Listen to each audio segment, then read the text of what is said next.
Why should you play Last Epoch? Well, let me tell you. In this video, we're going to be going over why you should play Last Epoch. It is coming out the 21st of February, and it's a game I've been following for a very long time.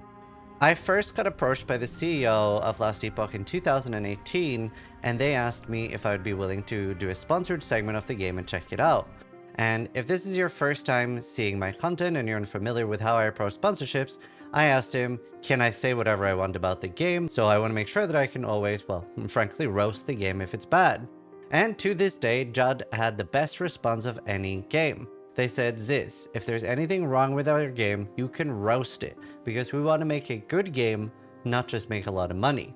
So that was a great response, and I did, because frankly the game was very bad back then. But since then, the game has been growing exponentially, and every single time I come back, which is roughly every 3 to 6 months, the game has had so many wonderful changes. And now that we're coming up on launch, I wanted to make a video talking about all the good and the bad things of the game and why you should give it a try. And I'll start off by saying it is pretty much the perfect middle ground between Diablo 4 and Path of Exile. Path of Exile is often too complicated for a lot of people, where you feel like you need a PhD in order to just make a functioning build to play the game. And then you have Diablo 4, which is super accessible and good for couch co-op and things like that, but you do end up running out of content very fast, and maybe you feel like, I wish there was some more complexity that I could chew on. Last Epoch breaches that middle ground between the two games perfectly, where you do actually have quite a lot of stuff to do, and you feel like there is some cool stuff to figure out, but it's not as complicated as Path of Exile, and you can do builds on your own without following a build guide. So that's the quick TLDR, and also, it is very much the middle ground between Path of Exile being a free game and Diablo 4 being a $70 game, where Last Epoch is $35 with no in-game purchases other than cosmetics. That means that anything like stash tabs, like in Path of Exile, are things that you buy in-game for gold. It's not something you can spend money on. So $35 is all you're spending on the game. So now let's take a look at some features in the game and explain what makes Last Epoch so cool. So like games you have already encountered, there are base classes, and they are a little bit more rigid than Path of Exile, and a little bit more similar of Diablo 4. They do have subclasses, so the Sentinel is the base class and that has Void Knight, Forge Guard, Paladin, etc.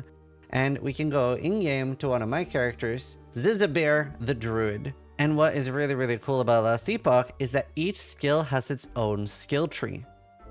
And this is actually very digestible. So while in Path of Exile you are just like overwhelmed by a massive skill tree, here everything's a little bit more condensed. So you have character skill trees. So this is the primalist. So as a new player, these are all the nodes you need to look at, right? For your first 30 levels or something, pretty easy to go through and see what all of these do. A big relief is that re-specing is very accessible in this game. A large problem with Path of Exile is that re-specs are very inaccessible to new players, and that's something I think Diablo 4 did very right, and Last Epoch does as well. And then later on, somewhere between like level 20 and 30, you will unlock a master class or ascendancy or subclass.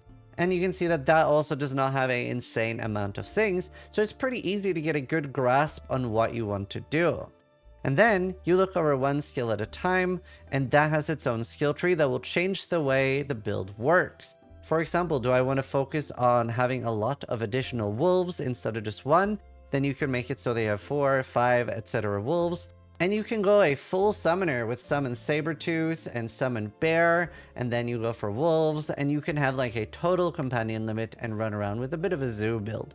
So you have so many choices. And same with like Maelstrom, you can make this be something very similar to Path of Exile's Blade Vortex build, and it's very cool. And it's been really easy to just make my own build and play around with it, even on hardcore. So you're a little less pigeonholed, and a part of that is the game is a little bit easier than Path of Exile. That's not to say that it doesn't have challenging endgame content, because there are things that are really hard, especially on hardcore, that I haven't yet done at the hardest level, and we can talk more about that later. Another thing I would like to showcase is Last Epoch's Invoker. If you're a Dota player, you're very familiar with Invoker, and the concept is basically, this is a character that has a large amount of skills in one skill. So it's very, very cool that you have like different runes or different other spells you can cast, and they will trigger a rune, and based on that, you can fire a different spell.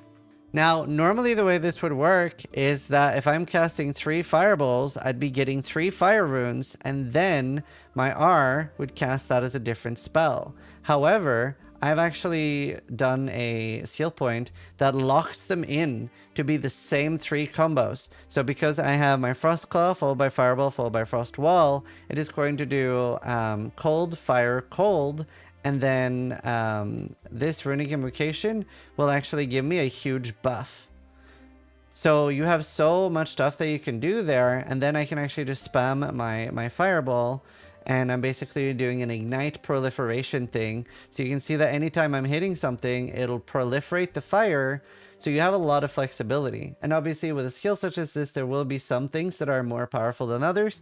And while it does have, I think it's 30 or 39 skills or something, there are like at least like 10 different ways to build that skill that are really viable. And obviously all that needs to change for different skills to be viable are different balancing changes.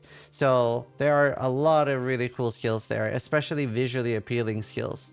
Next up, I want to talk and explain a little bit about Last Epoch's item system, and something they do extremely well is that both drops and crafting is very exciting. It's very easy for a game to be very one-sided there, where it's all about the drops and no crafting at all, like Diablo 4, or it's all about the crafting and the drops don't really matter, like Path of Exile. I feel like Last Epoch does a really good job at hitting a beautiful middle ground where you kind of need both for every item. So you drop the base type, which obviously like most ARPGs, there are different base types. There will be like easy or normal versions of an item that you drop when you're low level, and there will be endgame versions of an item that you drop when you're high level. And like most ARPGs, Last Epoch has prefixes and suffixes. So you can see if I hold Alt on the item here, it has up to 2 prefixes and 2 suffixes. And these go from tier 1, so tier 1 lightning damage would be very low, all the way up to tier 5. That's the highest you can craft, and we'll show and talk about the crafting system here in a second because it is very interesting. But there is a tier 6 and a tier 7 thing that is drop only. So basically what you're looking for then is you'd be running around looking for these exalted items and find a tier 6 or a tier 7 item that has one stat you want, and then recraft the others. And maybe it has several of the stats that you want. So we will use this axe as an example. So let's say that we want a character that wants a lot of void damage, and maybe we're doing a like melee void strike on a different character. Now you can see here that I have different options. The void damage is already tier 6, and I cannot naturally upgrade above tier 5. But I can see that the melee attack speed is a tier 1, so I can actually force to upgrade this. Each item has a different forging potential. That's how much crafting you can continue doing, and it tells me now it'll cost between 1 to 10 forging potential. I could also get very lucky and do a critical hit, which will cost 0 forging potential, and randomly upgrade one of the other mods that aren't tier 5 yet. And that system feels incredibly rewarding just here. The fact that I can choose exactly what to do, and if one of these were empty, I could actually choose whatever I want. So if it didn't already have frailty on melee hit, which is something that makes enemies a bit weaker, like it'll tell you on it by holding. So frailty reduces damage dealt by 6, and that could be a really good thing to have on hardcore. And I could just freely add this. You just choose to have this on the item, and it comes at the cost of some forging potential. But now, let's say that I want to upgrade the melee attack speed. I can use a glyph. We have a glyph of hope, which now is a 25% chance to have 0 forging potential lost. This is really, really good for endgame crafts, and not something you'll use during the campaign. But what if I don't want this to be melee attack speed at all? What if I'm really hoping for something else? I can now basically use this as a sort of mini chaos orb from Path of Exile, and I will reroll this stat. Wow, I got critical strike chance. That was exactly what I needed for my character. So that is a really, really cool thing. You can see that it now has 33, and you also have a glyph of order. And that is, for example, if the crit is really, really good, like it is right now, it is 80% crit. It's at the highest range within the tier. If I use a glyph of order when I upgrade it, you can see now I upgrade it and it's still 96%. Like, If I didn't do that, it had a chance to now go down to 83%. It would still be higher than the 80 it was, but it would be at the bottom of the range. This is just a random leveling item for a lot of builds, but it has something called legendary potential. And this is a great segue to talk about one of my favorite features in Last Epoch, legendary potential. The way legendary potential works, which is particularly cool for leveling uniques, is it will allow you to smash a rare item into a unique item. Every unique item in Last Epoch can spawn with between 0 to 4 legendary potential. The more common the item is, the higher the chance it is that it'll have legendary potential. So what is legendary potential and how does it work? You can actually smash this together with a tier 6 or tier 7 exalted item and it will take some of the stats. If it has 4 legendary potential, it'll absorb the entire item. If it has 2, it'll absorb 2 at random. And here you can see a leveling item, Firestarter's Torch, and this had 3 legendary potential. I smashed this together with a another scepter that had 157 fire damage, and I got really lucky and it kept that fire damage, making an insane leveling item. And I'm actually kind of proud that that was my suggestion to the game to the developers, and a lot of players don't like doing the campaign repeatedly in ARPGs. I talked to them and I was like, it would be really cool if we could make super cool twink items to level through the campaign really fast. And they thought that was a really good idea and put it in the game and removed the level requirement of making legendary potential items, so that, yeah, your first playthrough of the campaign every season is going to be very similar, but on your second and third, you might have really cool items that you're looking forward to using. And I think that's a great way to approach that. Another really good selling point of the game, I did previously mention that re-specing is very easy, and it is. So the more you level, there will be a minimum specialized level. So if I completely unspec out of this, it will go all the way to, like, I believe, yeah, right now level 5, and later on that will get higher. So you will have like a minimum required level that it will start at when you get a new skill or when you re-spec entirely, and you have accelerated XP gain until you're caught up with your other skills. And if you don't want to start over completely, you can just remove 1 point entirely for free. And for your skill tree, you can just click on a point and remove it. So we can go here to Runemaster, and I can just like remove it for 140 gold. So it's actually very, very cheap and accessible to respec, which is a really good thing. The only downside is that currently you cannot switch. If I've chosen Runemaster, I cannot unspec out of that and choose a sorcerer. So you really have to be careful when choosing your ascendancy. This is, in my opinion, a really big negative of the game and something that they should change and make it easier to switch between them so that you, especially as a new player, have a little bit more room to experiment. Maybe you didn't like the Runemaster after all and you really want to try a sorcerer. But if we're lucky, maybe we'll be allowed to respec between them in the future. Items in a lot of games can be big and problematic. It can clutter the screen a lot, and maybe in games like Diablo 4, you'll see a large amount of white and blue items that you're no longer interested in, and you don't have any option at all to do anything about it. In Path of Exile, a loot filter is entirely mandatory, and if you're playing without it, your entire screen is covered, and even with a weak loot filter, you can simply not see anything at all, and you end up spending hours making a loot filter on a third-party platform. Last Epoch has the most elegant solution I've seen so far to a loot filter, and everything is in-game and you make it as you play the game. Now, you can just import a loot filter by somebody else, but it's very straightforward to make your own, and I always do that. A thing I do for all my characters is I want to see any special stat. I always want to see plus fireball, plus thorns, plus thorn totem, etc. I always want to see every, skill level up so that I can disenchant that in case I want to play a different build. So I add that to my filter on every character. Let's see. Okay, I want everything that's like important for the primalist. You know what? Let's check everything primalist related, and I can just like recolor that, choose a color, and you have so much choice. It's very straightforward because you just click on what affixes you want. I think the game does a pretty good job at telling you what's important. You're playing a melee build, you probably want melee physical damage, etc. So it's a very intuitive and easy loot filter that you build on the fly.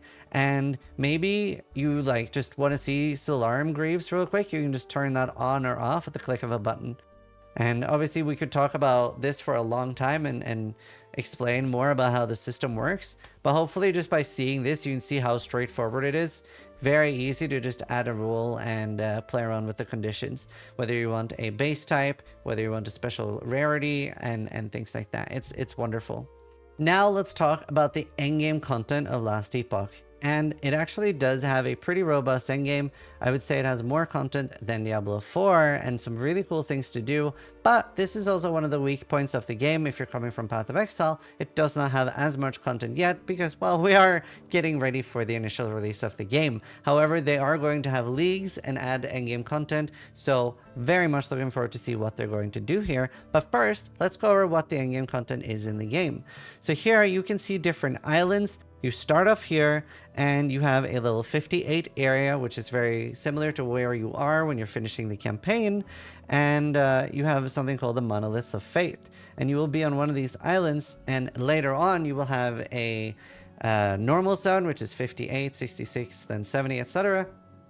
And later you will have area level 100 monoliths. These are like high level endgame things. But let's go look at the normal one. And here you can see that there are loads of different islands. And here you have a lot of different player agency on what type of content you want to see. So what if I really want like exalted helmets? That would be like helmets with tier 6 or tier 7 mods on them. Then I'll be looking for that. And these will be more available in the endgame ones. But even early, you can see like here, I'm getting piles of gold. Here, I'm getting affix shards. Here, I'm getting glyphs. And there will be others with runes, others that have a guaranteed unique. These have guaranteed rare helmets, etc. And you're basically going through them similar as a map in Path of Exile, a little similar as a rift in Diablo, where you're going through the area and you're just killing some simple monsters. There's nothing crazy in depth here. It's just a nice and enjoyable grind, and you're building up something called timeline stability. As this increases, you can see that you're going past different thresholds, and once you've reached the third one, you can do all these quests here at the side, which are static encounters. It'll be sort of like a mission. So here you'll maybe have to do some mini bosses here, and here you have an actual endgame boss that will be a little bit more beefy, and they have their own loot table similar to other games that you might have played. And then once you've finished doing one, you get to choose unlocking one or unlocking the other, and you get a buff. So the buff that I've chosen here, and this affects all the stuff, all the other monoliths I've got, I now have a 13% increased drop rate. And now I have the choice, do I want to unlock the Black Sun or the Stolen Lance? So sort of like slightly easier, slightly harder. And then you do want to obviously unlock everything eventually, because you do get these blessings. So this is increased helmet drop rate. This is increased dodge rating. This is increased chance to hit. So you can sort of choose to buff your character through these as well, or you can get increased loot drops. They have sort of targeted loot. For example, the Black Sun focuses more on helmet drops, and the Ending of the Storm might focus on others. The only one I do know is the Black Sun, because that's what I've been farming the most to try to get a unique helmet that I designed in the game. On top of this, you do have Endgame Dungeons that there are keys for. So here is one of the dungeons. This is Lightless Arbor, and this is the dungeon that is a gold sink. So you have different tiers of the dungeons. So you can do 1, 2, 3, or 4. 4 is really, really hard, and I believe you have to have done the tier before to unlock it. Oh yeah, I need to light the kindling. That's it. It's been a while since I've done this. I need to light the kindling.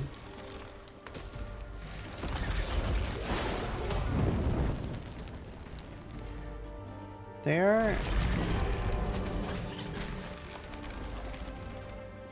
Then we're burning that.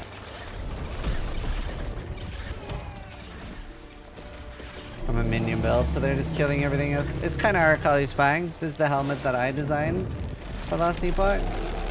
Pretty happy with it. The fight's more like you have to survive and then burn it. There, and then we have insane damage. Cool.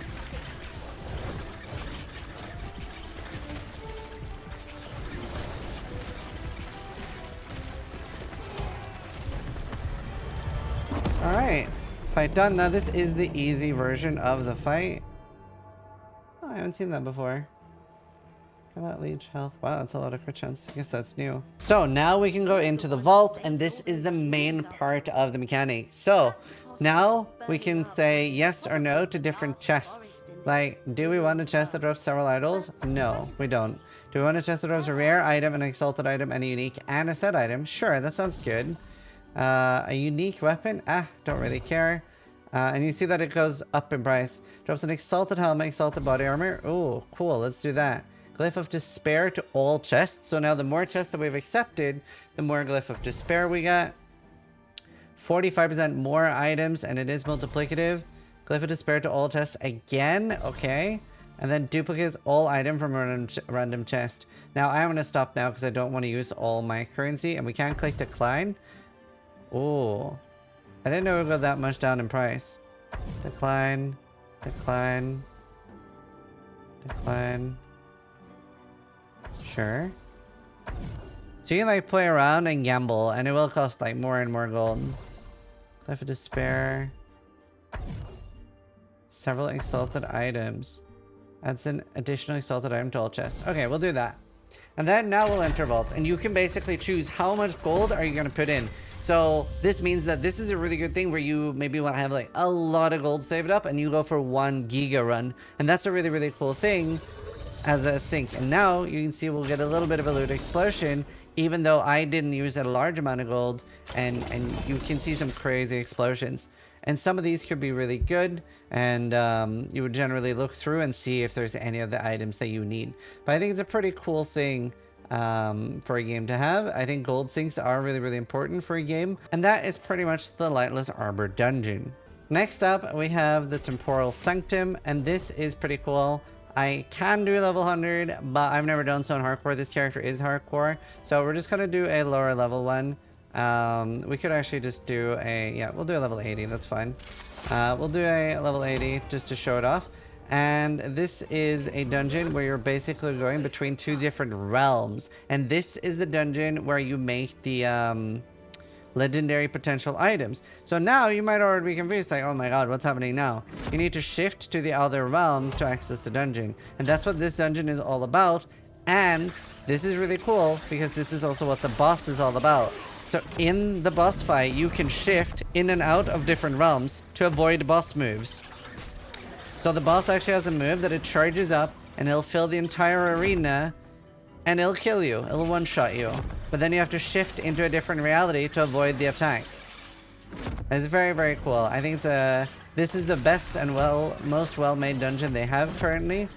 And honestly, I'm not a huge fan of the barriers being there so much. The dungeon boss now drops glyphs, etc. Then we move to the next one. I think it's either one more level and then the boss, or now the boss. We're about to find out. Yeah, so now we are at Chronomancer Julra, and this boss is really hard. Even on the lower levels, it can be scary. And kind of similar concept to PoE, where if you have a lot of damage, you can just get past the boss. Now, I have to shift out of that move, or I will just die. Escape is impossible. And obviously, like, having high damage will help a lot there. Kind of annoying. They're killing my squirrels. And then it has loads of different moves. Oh god. And oh, there's the move again. And this is one of the lower versions of this. So at the highest level, it is really, really hard. And something that would make you like really want to optimize your build. Now, I actually haven't played this build in quite a while. So it might have been like really like dated and some things might have changed. Like skill point wise. Oh my god. Oh my god. Oh my god. I'm dying.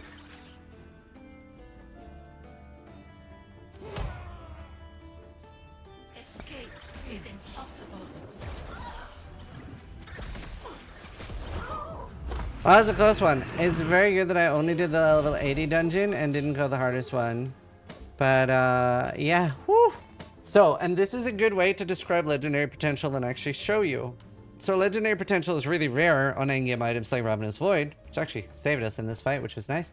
But on low level leveling items, they're very, very easy to get even up 3 or 4 legendary potential. And one of the suggestions I made was remove the level requirement when you create a legendary item so that we can make cool leveling items for our characters.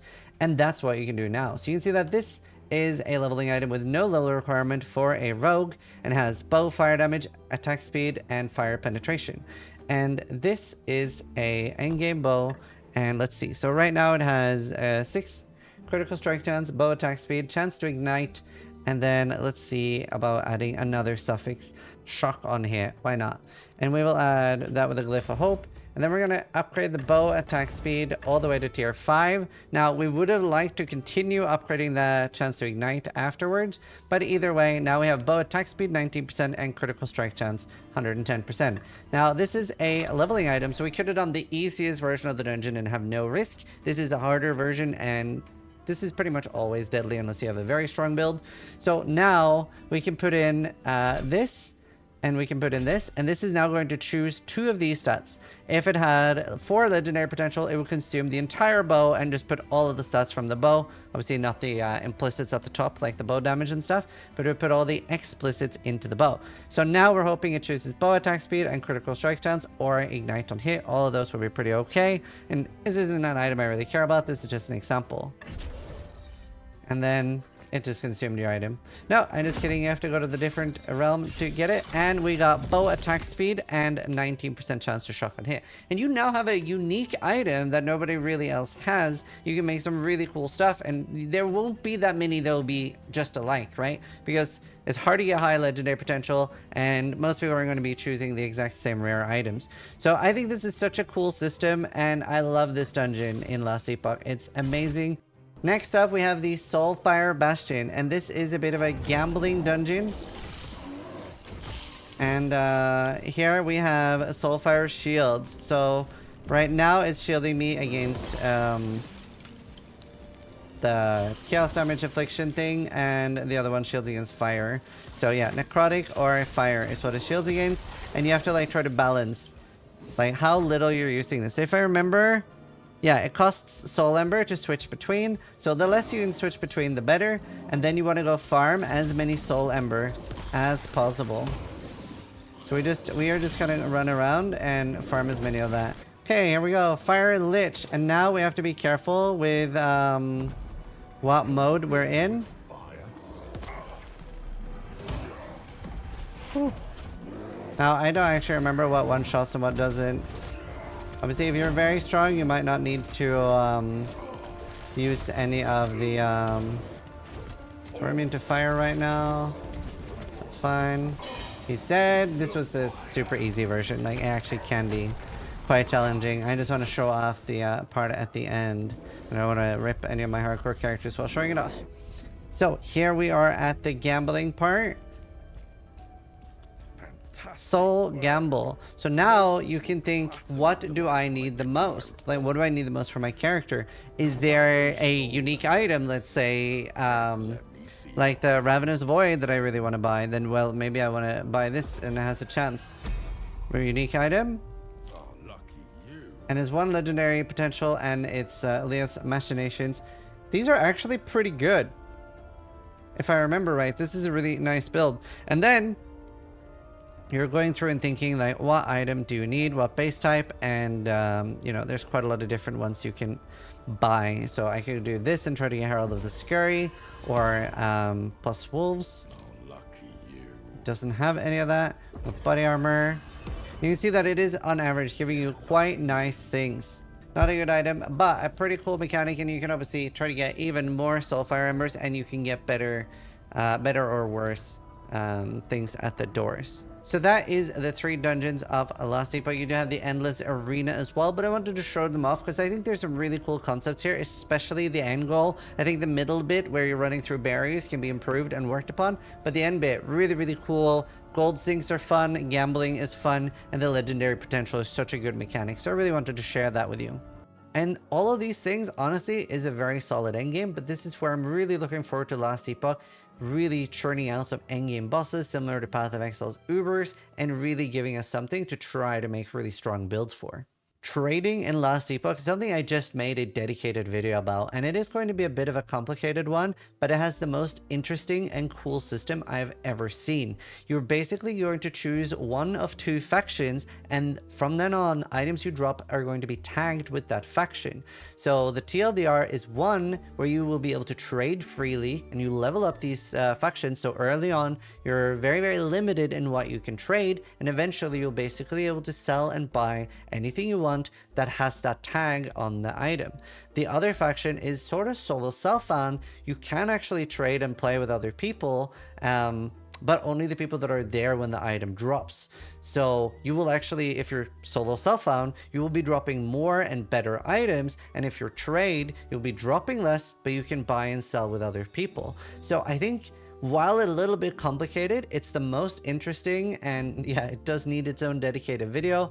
That is the TLDR of it. I think it's the most interesting and bold choice I've ever seen for trade in an ARPG by tagging the items. And you can swap freely between them, but if you swap from trade to the solo self-found or vice versa, obviously the items you're wearing is already tagged with the other faction, so you will need a new set of gear to be able to continue playing on that. So very, very interesting, and obviously most players will most likely not be swapping between them.